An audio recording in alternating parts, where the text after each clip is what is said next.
Canadian Nickel. Today I'm going to venture away from my cards a little bit because yesterday's explosion box was a pretty big project for me, and I am going to be making my famous Mile High apple pie. Now usually what I use is Gold Delicious apples because those are the best baking apples. However, I'll also use whatever is in my fruit bowl that is needing to get used up. And so today I have all these Braeburn apples that my family hasn't eaten, and I have 14 apples. Now they're not the biggest apples, so the pie might not be quite as mile high as I'm used to, but usually how I cut them is I cut them laser thin. That way all the butter and the juices from the apples make the apples really nice and soft. Okay, so what we need is 3/4 of a cup of white sugar, and I just threw this all into one bowl just to make it easy. And then 3 tablespoons of flour,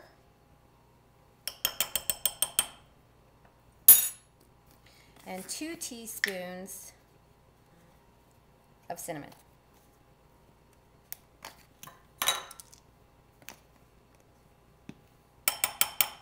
And then just mix all that up, because you're going to toss your apples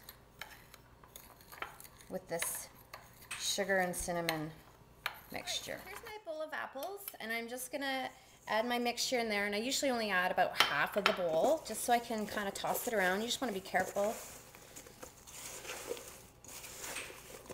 Just gently fold the mixture in with the apples and try and make sure they all get nice and coated.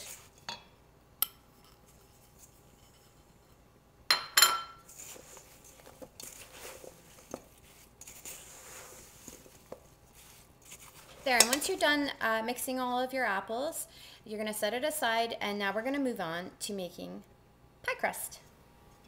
So it's 3 cups of flour,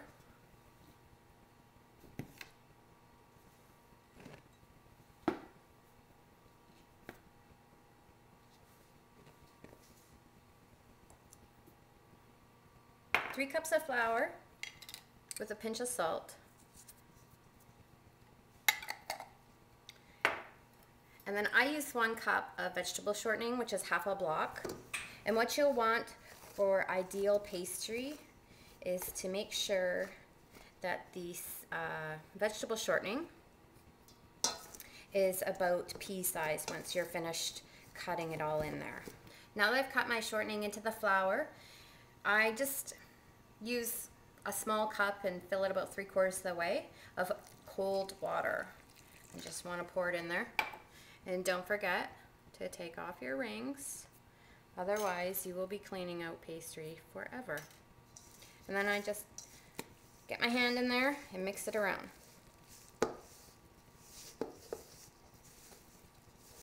And you want to be really careful not to overwork this pastry, otherwise it gets tough. You just want to make sure that once all the dry bits are all formed into a nice ball, and then you want to move it over to start rolling. So once you've done your pie crust, it's going to look like something like that. And then you just want to take some flour. And then I also have a pastry cutter. And you just want to cut it right down the half. Also a knife works just as well. And we're going to make the bottom part of the pie. And I'll pull it up and flip it over and do the other side as well. If it gets a little sticky like right there, you can just dust it again, and then dust your pastry, and then dust your roller.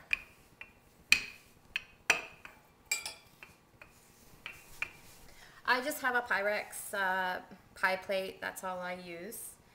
And then you just take your cutter and you just want to shimmy it along. Fold it in half.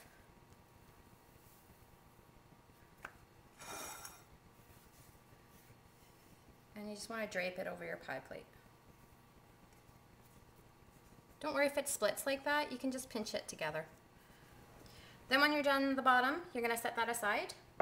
You're going to redust your surface.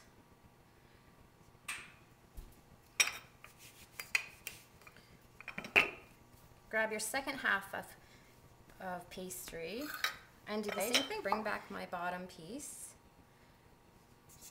I have my apples all nice and getting juicy from the sugar. Just want to fold all that in there. Now this isn't quite as mile high as I usually have. It's usually up here more, but the apples were a little smaller than I'm used to dealing with. There are 14 apples in here, but it's kind of they're smaller apples. All right, once you have your apples inside the bottom of your pie, then you want to take about 3 tablespoons of butter. Now, we just got back from the US, and while we were down there, I bought tons of butter because for one, it's a lot cheaper, and for two, it comes in these nice little 1/4-inch blocks. And I really like that. We don't get that up here in Canada. And you just want to spread it out a bit. All right, so now you're going to take your top layer, drape it across,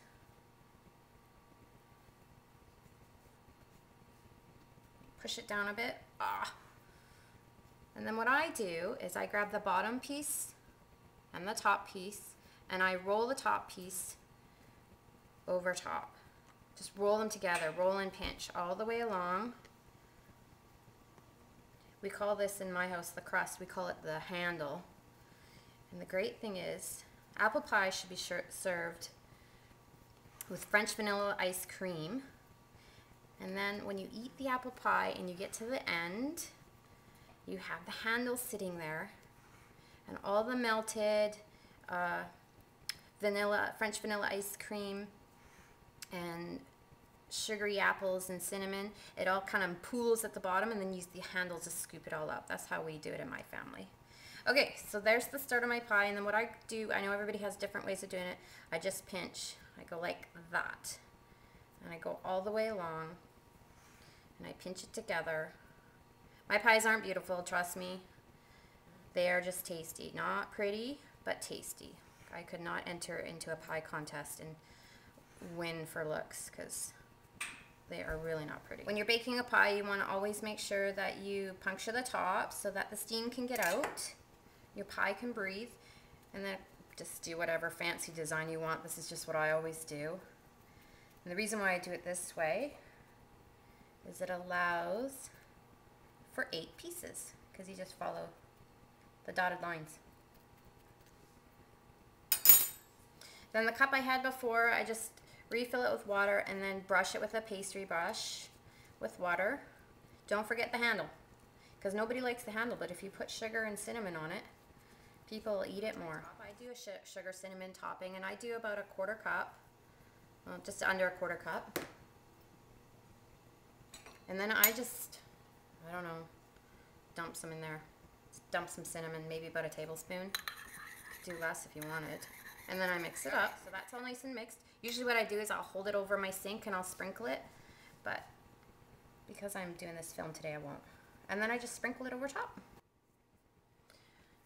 And there's the start of your Mile High apple pie. It goes into the oven at 400 for about 45 to 50 minutes until it's all nice and golden brown on the top.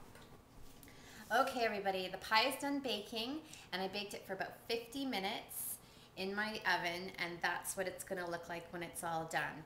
Make sure you serve it warm with a scoop of French vanilla ice cream, and my favorite is Breyer's ice cream.